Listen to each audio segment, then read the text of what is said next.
Oi, gente, tudo bem?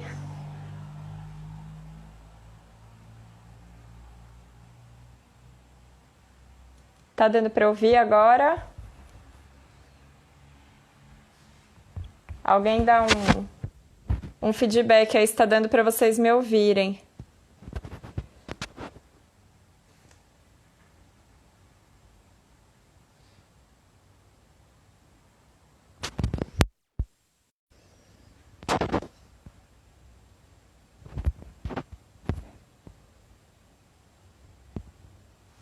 Vou colocar a Carlinha aqui.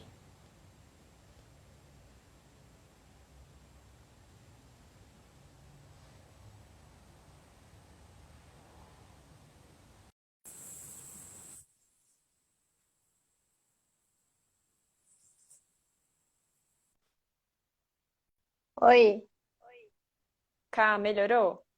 muito. Tá dando pra você me ouvir? Direitinho? Tô te ouvindo. Eu tô me Perfeito. ouvindo ainda, mas tá bem melhor. Fechou. Então, voltando, desculpa aí, Problemas as dificuldades, técnicos, desculpa, as, gente. as dificuldades tecnológicas. Então, vamos voltar lá no assunto da asma. O que caracteriza a asma? Então, é uma inflamação crônica dos brônquios. Brônquios são as estruturas que levam o ar até os pulmões. Os principais sintomas que a gente tem de asma é tosse, e aí pode ser uma tosse seca ou uma tosse com um muco transparente, falta de ar, chiado no peito, e não é todos os chiados, é um tipo de chiado, na maioria das vezes a sibilância, que a gente usa esse termo, e pode ter aquela sensação de aperto no peito. As crises, né, de asma, elas podem ser desencadeadas por alguns alérgenos, que são substâncias aí que a gente tem no ambiente capazes de gerar na gente uma reação de hipersensibilidade, né, esse processo alérgico, ou fatores irritativos, tipo fumaça de cigarro, mudança de tempo, exercício físico e algumas infecções respiratórias. Como é que a gente melhora, né, esses sintomas aí da crise? Ou os sintomas desse processo inflamatório aí crônico nos brônquios. Quando tem uma inflamação dentro do brônquio, você entende que ele fica menor, né? A passagem de ar passa por um local mais estreito. Então, causando esses sintomas que eu falei. O que a gente usa, então, para melhorar isso são medicações que a gente chama de broncodilatadores, que dilatam esse bronco e melhoram a passagem do ar. E aí, agora,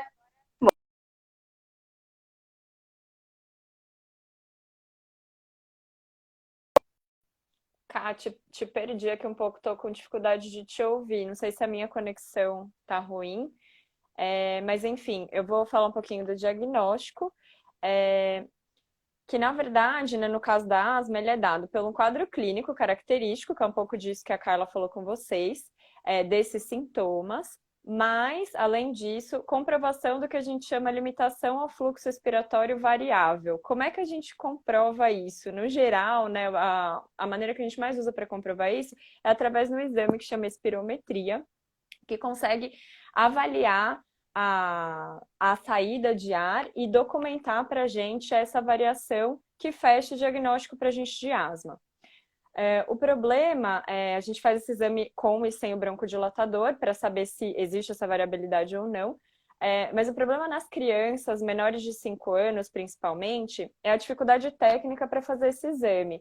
Se alguém tem asma, já fez, enfim, ou já viu fazer uma espirometria, não é um exame fácil, nem para adulto fazer, e as crianças pequenas, elas não conseguem fazer esse exame.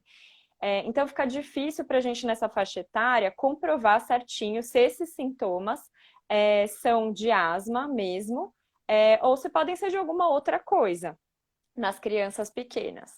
Existem algumas perguntas que a gente pode fazer para direcionar um pouquinho essa suspeita de se as crianças nessa idade estão chiando, estão com uma tosse mais persistente, e estão com esse quadro clínico devido à asma ou devido a outras coisas, né? Porque as crianças pequenas ficam muito gripadas, têm muitas infecções virais que podem desencadear esses sintomas também e não necessariamente elas virem a fechar diagnóstico de asma posteriormente. Então, entre as coisas que são importantes a gente saber Tem a história de pais com asma, né? Então, um dos pais, ambos os pais com asma, são um fator de risco importante, considerado aí um fator de risco maior quando a gente leva em consideração esses critérios que chamam critérios preditivos, né, para asma. O teste positivo para algum alérgeno ambiental, né, desses que a Carlinha também comentou, então poeira, ácaro, fungo, pelo de animais, e dermatite atópica, que é aquela doença alérgica de pele. São coisas que falam a favor da presença de uma célula que chama eosinófilos no sangue, a presença dos chiados fora de períodos de resfriado, ou seja, a criança não está com febre, nariz escorrendo, aqueles sintomas respiratórios altos, e mesmo assim ela chia. Então, isso pode falar mais a favor.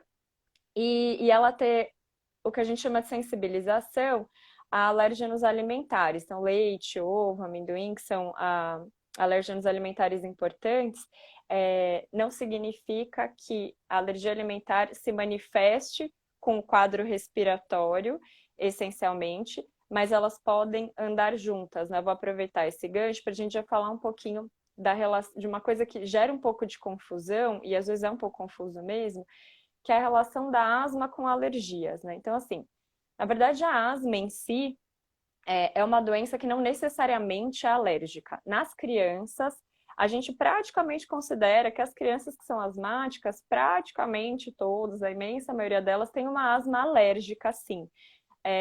Mas existem outros tipos de asma que são mais frequentes no adulto que não têm necessariamente relação com a alergia. E é importante frisar isso, mas como principalmente para as crianças isso é importante, essa investigação da parte alérgica na criança vale a pena bastante e dá uma ajudada para a gente tentar entender se essa criança que é chiadora recorrente, que vive tendo quadros de chiado no peito, tosse, se ela é asmática ou não. A asma ela faz parte, então, nesse contexto de alergia, de uma coisa que a gente, na alergo, a gente chama de marcha atópica. Os pediatras são que inclui doenças alérgicas que estão relacionadas, ou seja, né, a partir do momento que você tem uma, você acaba tendo mais chances de ter outra. E essas doenças são a dermatite atópica, que é a que geralmente se manifesta primeiro aí na infância, nos pequenininhos, que é uma alergia de pele. As alergias alimentares, que podem se manifestar aí depois, tendo destaque para o leite, né, nas crianças, que é uma alergia alimentar importante. E depois, rinite alérgica, asma primeiro e depois rinite alérgica. Então, essas doenças, elas estão relacionadas entre elas. Não significa que quem tem uma necessariamente tem as outras, mas existe um risco maior. E a alergia que permeia, né, a asma, a rinite e a dermatite atópica são as alergias aos alérgenos ambientais que a gente fala, ácaro, poeira, pelos de gato, de cachorro. Então, fazer esses testes pode ajudar a entender melhor o processo alérgico que pode permear esse diagnóstico de asma e sugerir com um pouco mais de força, né, um diagnóstico de asma nas crianças menores.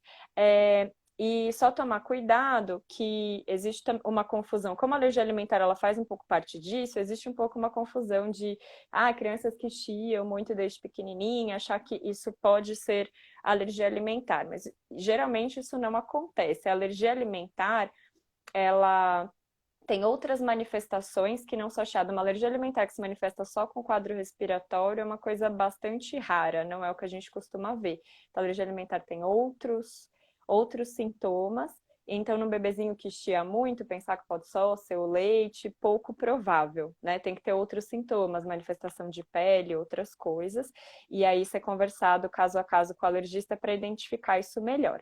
Mas só para dar um fecho, que em relação ao diagnóstico de asma nas crianças pequenas, ele pode ser complicado, a gente consegue predizer um risco, mas a gente só vai ter uma certeza a hora que essa criança tiver condições de fazer o teste de função pulmonar, né, de fazer uma espirometria para comprovar aí esses achados compatíveis com asma. Bacana, Má. Vamos falar então do tratamento. O tratamento da asma, ele vai se dividir aí em dois tipos. Um é o tratamento de base, o outro é o tratamento das exacerbações ou as crises que a gente fala. No tratamento de base, a gente usa alguns medicamentos com os nomes que a gente fala que é corticoide inalatório, broncodilatadores de longa duração, antileucotrienos. E o extremamente importante, que às vezes, né, não se dá o valor devido a isso, é o controle ambiental. Então, todos esses alérgenos que a gente falou e fatores irritantes, eles têm que ser pelo menos minimizados, né? O ideal é que seja afastado, mas a gente sabe que é um pouco difícil, mas tem que ser feito. Então, tudo que é orientado aí precisa fazer. Então, evitar locais que são muito empoeirados, pelos, ácaros, fumaça de cigarro, cheiro forte, às vezes de produto químico. Uma criança que tem asma induzida por exercício, às vezes usar a medicação antes do exercício físico, tudo isso é bem importante. Já nas crises, o tratamento a gente faz com broncodilatador de curta duração, que aí eu vou falar uns nomes, acho que para ficar mais próximo de vocês, às vezes por saberem que é o Berotec, a Aerolim, às vezes corticoide oral, a gente associa ou não, e também aí bastante difundido prednisolona, né? E inalação com brometo de partrópio, que é um nome super complicado, mas é o famoso atrovente. O que é importante, como isso é uma doença crônica, né, e eventualmente vai existir esses momentos de crise, é importante traçar com o seu médico, com o seu alergologista, às vezes o pediatra que conduz, se for um caso mais leve, um plano de ação para como fazer se a criança entrar na crise, né? E para isso é bem importante que você saiba o que cada medicação está fazendo, por que está sendo usada e qual é o melhor jeito de usá-la, né? E usar corretamente. É bastante comum a gente escutar a inalação do pronto-socorro é diferente da de casa, né? Ou o jeito que faz aqui é diferente. Na verdade, muitas das vezes a gente usa muito parecido.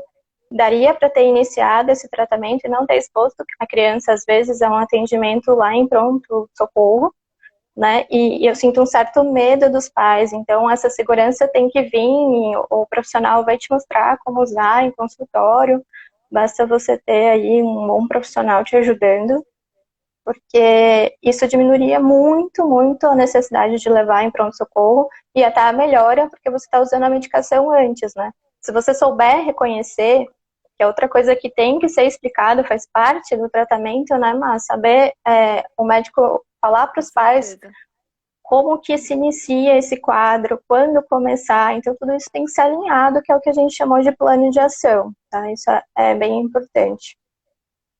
E aí agora eu vou falar um pouquinho de corona aí, Mar. Pois é, né? Que é o assunto do momento. Temos, enfim, né? A gente vejo todos os dias um monte de informação, um monte de coisa a esse respeito. As pessoas estão até, né, um pouco saturadas de informações, talvez. Mas como tem muita informação, muitas fontes, acho que é importante a gente ainda assim reforçar e discutir as coisas principais. Lembrando que a gente está num contexto de informações mudando constantemente, trabalhos, artigos, publicações e novas informações surgindo todos os dias praticamente em relação a essa pandemia e eventualmente coisas nas informações e coisas que a gente vai passar podem ser alteradas, podem estar mudando, mas de maneira geral vou passar o que as sociedades, enfim, responsáveis aí divulgaram como orientações e o que a gente tem de informação dos artigos mais recentes, tá? Então, assim, primeira coisa, essa dúvida, essa angústia de os pacientes com asma, como que é, né, em relação ao coronavírus, pega mais, não pega mais, é grave, não é grave? A princípio, assim, a chance e o risco de pegar, né, de se contaminar com o vírus e de ter a doença é igual a de todo mundo, tá? Mas o que se imagina, né, na verdade, o que as sociedades sugerem? Que o SARS-CoV-2, né, que é o vírus que causa a Covid-19, a doença aí que a gente tá vivendo no momento da pandemia, ele é um vírus que, como outros vírus que causam doença respiratória, podem exacerbar a asma. Então, a gente tem vários vírus, o influenza, que é o da vacina, né, da gripe, e o sincicial respiratório, que são vírus importantes para a criança, eles também causam exacerbação da asma e são vírus que são perigosos, digamos assim, né, para quem tem asma, para desencadear uma crise, ter quadros mais graves. Então, só por isso, o SARS-CoV, que é um vírus respiratório, ele pode ajudar a desencadear a asma, e ele já é um vírus que tem se mostrado aí para uma parcela da população dar comprometimento pulmonar. Então, se você juntar essa chance que o vírus tem de um comprometimento pulmonar, mais uma chance dele exacerbar uma asma em quem já tem a doença, né, previamente, essas pessoas acabam estando suscetíveis a possivelmente quadros aí mais importantes, sim, se tiverem a doença pelo vírus. Não necessariamente, mas podem. Portanto, na verdade, as recomendações para os asmáticos, elas não mudam em relação a tudo que está sendo falado de isolamento social, medidas de higiene, lavar a mão, os cuidados com os fomites, né, que são as superfícies que podem conter o vírus em casa, nos locais de trabalho, a etiqueta respiratória, então, o uso de máscara, principalmente para não transmitir, aquela coisa de tossir, colocar o cotovelo na frente, de evitar o máximo possível quando você está tendo sintomas, circulação por aí, para não transmitir para outras pessoas. E tudo isso, na verdade, são as recomendações que os asmáticos também devem seguir, assim como toda a população deve estar seguindo ainda, né? Essa é a recomendação de que o isolamento social é o que a gente tem de mais importante para diminuir a transmissibilidade da doença nesse momento. Em relação à asma especificamente, que pode surgir de dúvida, é sobre manter o tratamento, né? Como que isso fica. O tratamento não muda de maneira alguma para os pacientes que já usam bombinha, já fazem tratamento de base, que a Carla já comentou, então as bombinhas com corticoide. Eles devem continuar o tratamento normalmente, devem inclusive ter um rigor maior nesse momento para manter a asma bem controlada. Com a asma bem controlada, você tem menos risco de pegando, né, tendo contato ou com SARS-CoV ou com outros vírus, de ter uma doença desencadeada, porque os medicamentos eles vão diminuir essa inflamação aí da asma, né, eles tendem a diminuir isso e melhorar o controle das exacerbações. Então, mantenham os pacientes asmáticos usando suas medicações de base, procurem manter o controle adequado da doença nesse período.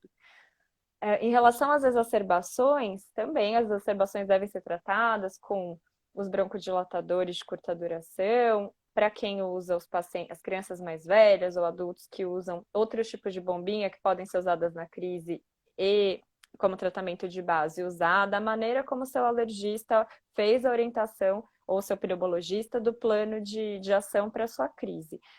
E lembrar que existiu um desconforto em relação ao corticoide, o coronavírus, mas a princípio a recomendação para os pacientes que têm asma é, se você está numa crise de asma que requeira o uso do corticoide oral, ele deve ser feito, deve ser prescrito, porque ele ajuda a melhorar a crise de asma, geralmente crise de asma, né, de moderada já para grave, então ele pode ser feito sim, de preferência aí ver, né, a recomendação do seu alérgico, do seu pneuma, do médico que está te acompanhando, mas pode ser usado sim.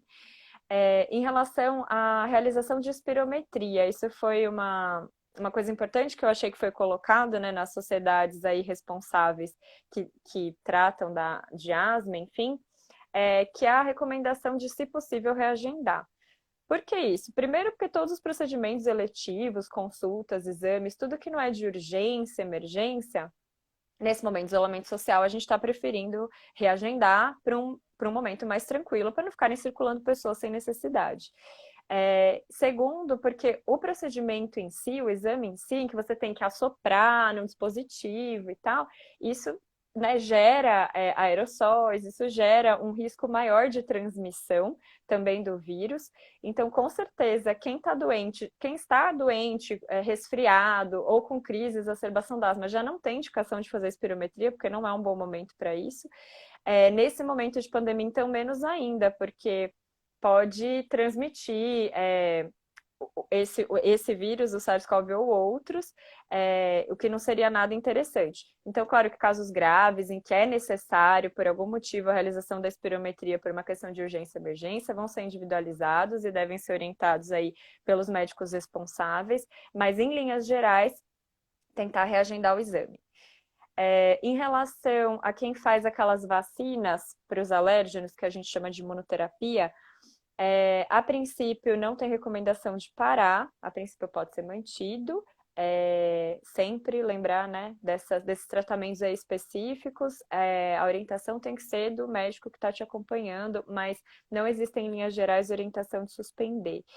E os imunobiológicos que são usados para tratamento de asmas graves, e são tratamentos bem específicos, não tem muita evidência de como isso interfere aí com o coronavírus, mas a princípio os asmáticos graves, né, tem que manter o seu tratamento de controle. Se é uma medicação que está ajudando no controle, a princípio também não há uma recomendação específica para suspender, mas os imunobiológicos é bem importante ver caso a caso, conversar com o pneumologista ou com o alergologista que está prescrevendo esse tratamento aí para os pacientes graves. A outra recomendação importante é em relação à vacina. Então, isso já foi falado em lives de Ludicar, inclusive, em vídeos também, mas as vacinas devem ser todas mantidas, tá?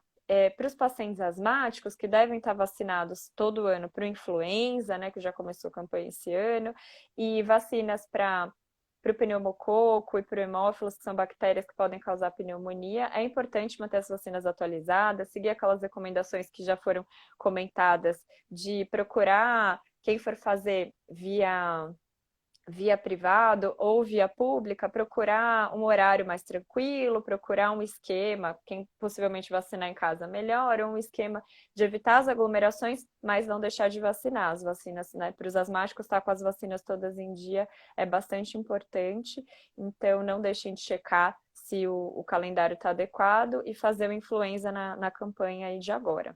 Lembrando que nenhuma dessas vacinas protege especificamente contra o coronavírus, nenhuma dessas vacinas é para esse vírus, mas está controlado, né, de outros possíveis agentes aí que causem doenças respiratórias, pulmonares, é importante. Basicamente é isso.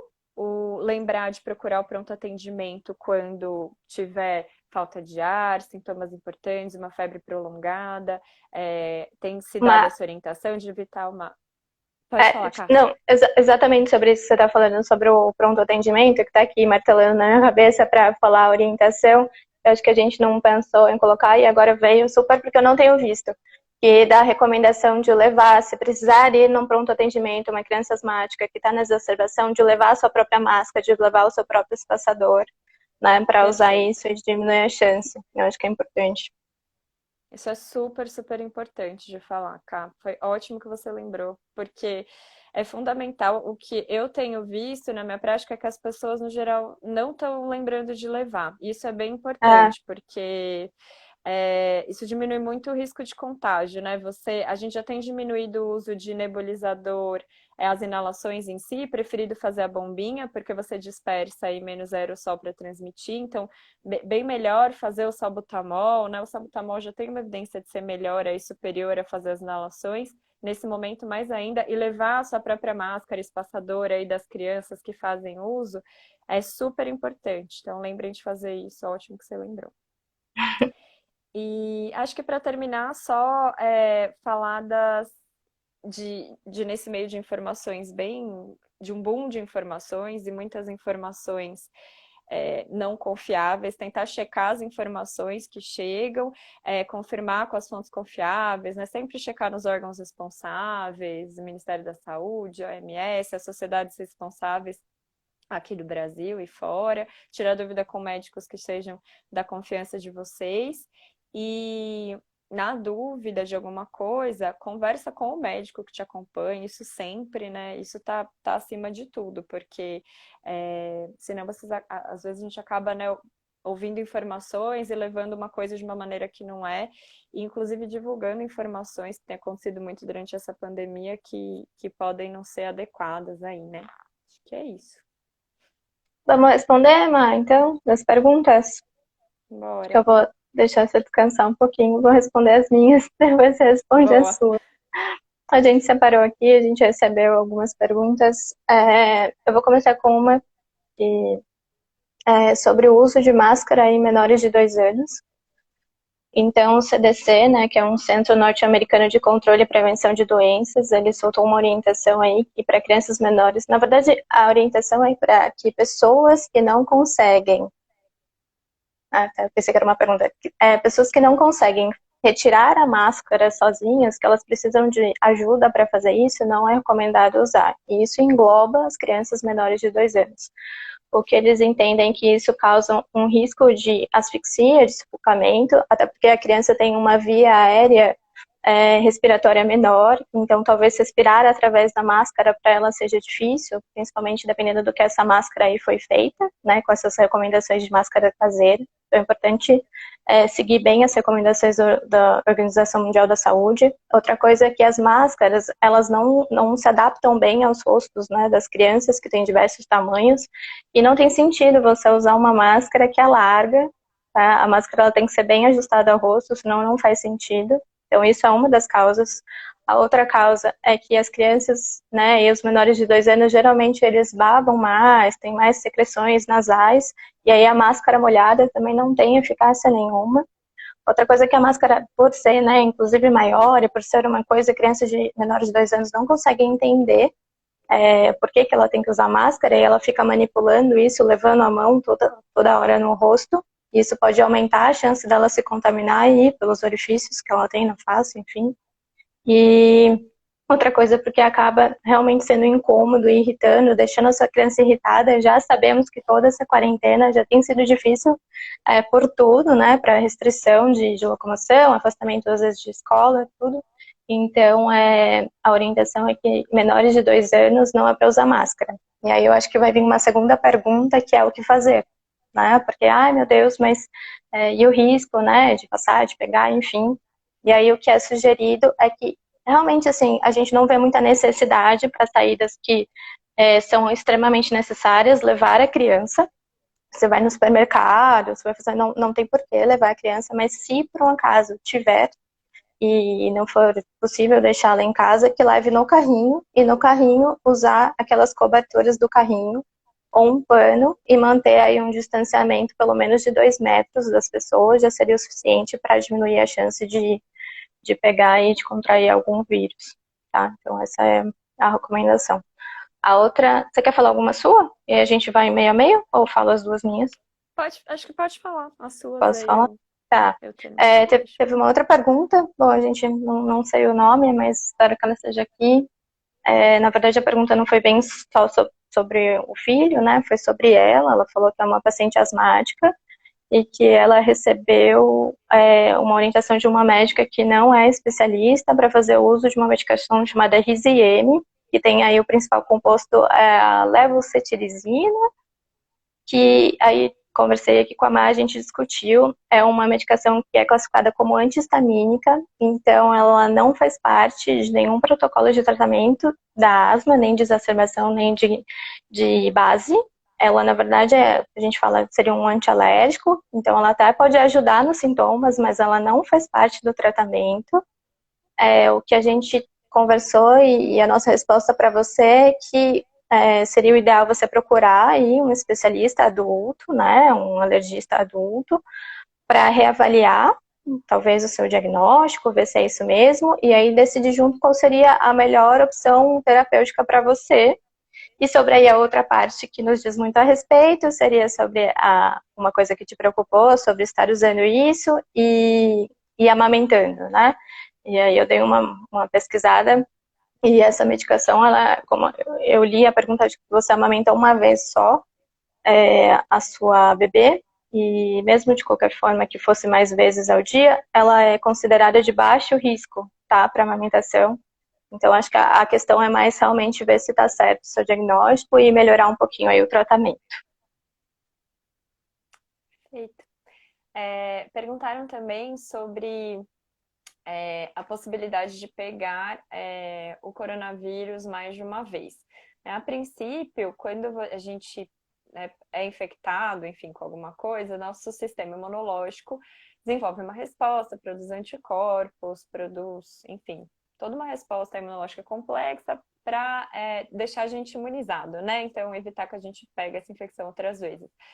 Para os vírus, como é o caso da influenza, por exemplo, isso nem sempre garante uma imunidade para sempre. Por quê? Porque os vírus às vezes mutam, né? O coronavírus é um vírus novo, a gente não sabe direito.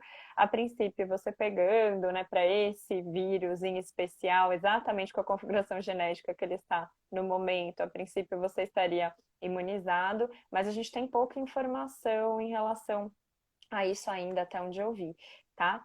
E em relação ao risco para asma e coronavírus, eu acho que eu falei um pouquinho. Para crianças asmáticas e coronavírus, em particular, né, que é o nosso foco principal aqui, tem bem pouca informação. Porque tem poucas crianças, não tem tantos relatos de crianças, né? As crianças dos pacientes infectados aí nos trabalhos que eu li mais recentes, tanto Estados Unidos, quanto China, quanto Europa, foram em torno de 2%, né, dos pacientes que foram pesquisados eram abaixo de 18, 19 anos. Então, é uma parcela muito pequena. E mortalidade baixa, bem baixa em crianças, assim, casos muito poucos e pontuais, e pouco relato de se a asma tem alguma relação com isso ou não. Não tem nenhuma informação muito precisa, mas essa orientação que eu dei, quando comecei a falar, né, da asma na infância relacionado com o Covid, é o que eu sugiro seguir, né? Ter um cuidado a mais para quem tem o diagnóstico de asma, eu acho que super vale a pena, porque já tem um estado aí pulmonar de base um pouco mais comprometido, mas especificamente para as crianças não parece ser um grupo de risco importante, não. Até agora não parece. Mesmo as crianças, né, com comorbidades, que a gente vai ter uma atenção especial, vai ter uma atenção a mais, isso não está super bem colocado como um risco aumentado de mortalidade, nada disso. Eu vi, você viu alguma pergunta a mais aí, Ká? Eu anotei uma aqui, mas enquanto a gente estava se revezando, que é só sobre existe asma emocional na criança.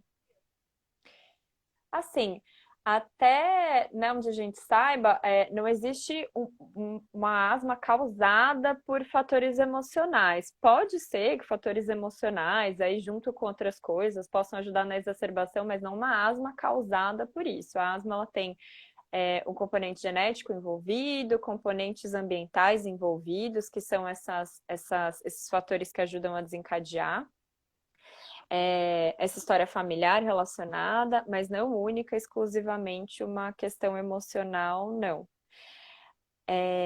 Pode permear, mas não ser exclusivamente isso, não. E o que eu dei uma olhada também, que chegaram a perguntar, em relação ao Monteler, né? O Isso. Montelukast, que a Ká chegou a comentar como um dos tratamentos aí.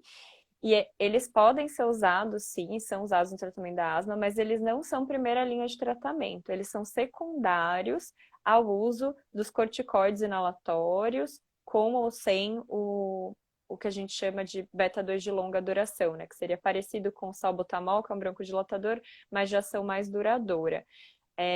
O que a gente usa de primeira linha para tratar asma nos pacientes que têm indicação, né, tem diagnóstico fechado, indicação de tratamento, é o corticoide inalatório.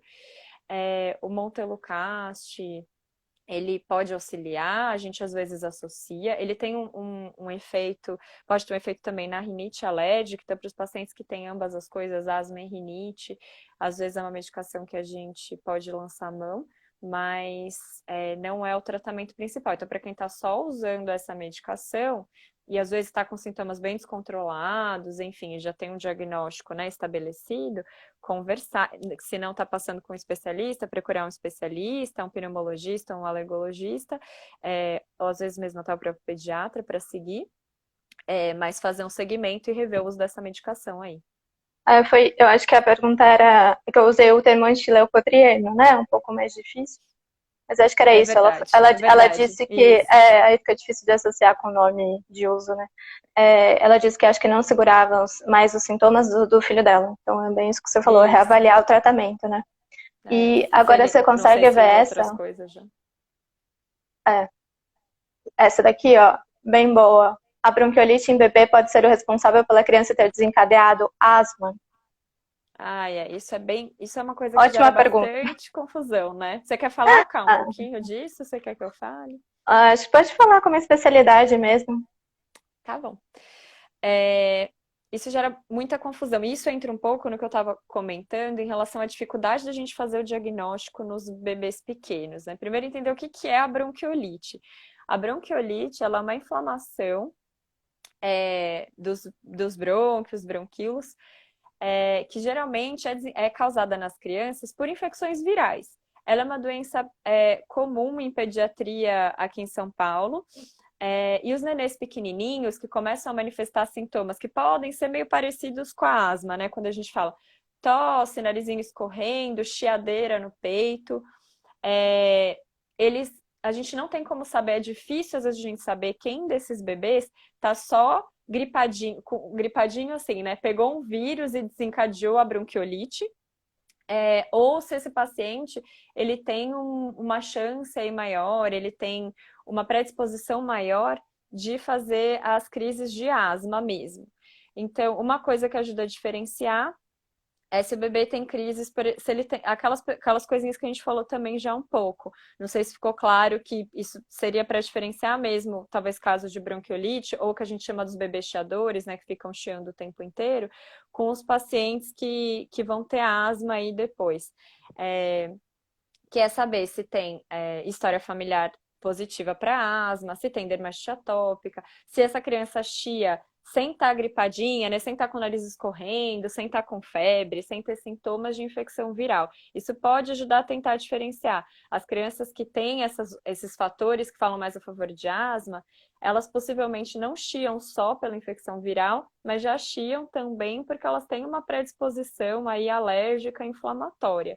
Agora, dizer que a bronquiolite causa asma, isso não também. Não é que a bronquiolite causa, é que elas são manifestações bem parecidas de doenças diferentes e que muitas vezes a gente só consegue dizer com certeza a diferença se era um bebê que só teve vários episódios de bronquiolite na vida e depois nunca chiou mais na vida, ou se era uma criança que tinha vários chiados e se tornou uma criança, né, asmática, uma criança mais velha que continua chiando, às vezes a gente só consegue dizer quando passa o tempo mesmo, quando essa criança fica mais velha e a gente olha para trás e vê o padrão de chiados e de quadros respiratórios dela para conseguir dizer. Mas é uma confusão bem, bem pertinente, porque é bastante confuso mesmo. É confuso, inclusive, para a gente conseguir diferenciar isso no diagnóstico. É bem difícil, né? Às vezes só o tempo mesmo consegue trazer, a gente precisa de mais quadras para conseguir fechar, né? É por isso que eu falei que era uma Exatamente. pergunta muito boa, porque é realmente difícil. E teve outra aqui muito boa, que é como identificar a falta de ar causada pelo Covid-19 e da falta de ar de uma crise asmática. Então, assim, um... mas tá travada? Você me ouviu? Não, tô de boa. Eu tava só te ouvindo esperando você. Desculpa. Ixi, Kat, perdi aqui, peraí.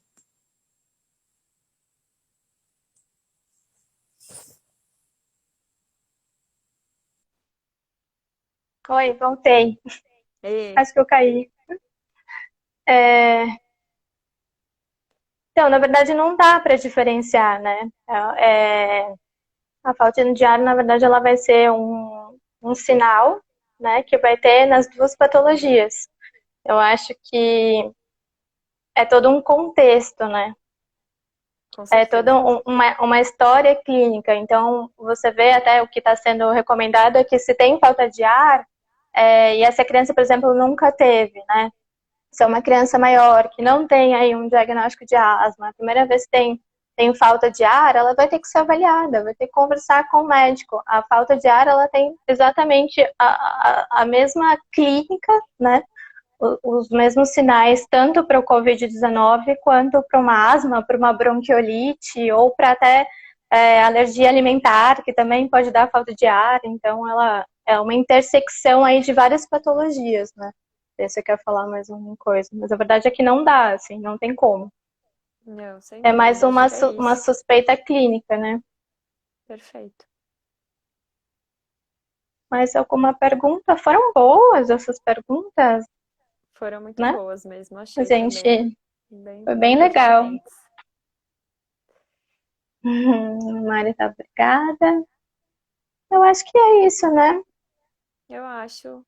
Bom, era o que a gente acho que tinha pensado em conversar com vocês, era isso, né? Eu, particularmente, a Carlinha, tenho certeza que também ficamos à disposição para Com eventuais outras certeza. dúvidas que vocês tiverem. É, E é isso. Agradeço muito a participação aí de todos, as perguntas que foram muito boas. Obrigada, Obrigada mesmo. E aí, todo mundo se cuida. Vamos tentar evitar de sair. por favor. Obrigada, gente. Uma boa tarde aí, um bom fim de semana com um feriado aí para todos. A gente até É esquece, né, no verdade. meio do Eu tinha isolamento. esquecido. Ai, então é mesmo. Terça-feira tem um feriado. Tchau, Verdade. tchau, gente. Tchau, gente. Tchau, Má. Obrigada, viu? Cá, Beijo. brigadão por tudo. Beijo, tchau, Obrigada a tchau. você. Beijo. Tchau. Beijo, tchau.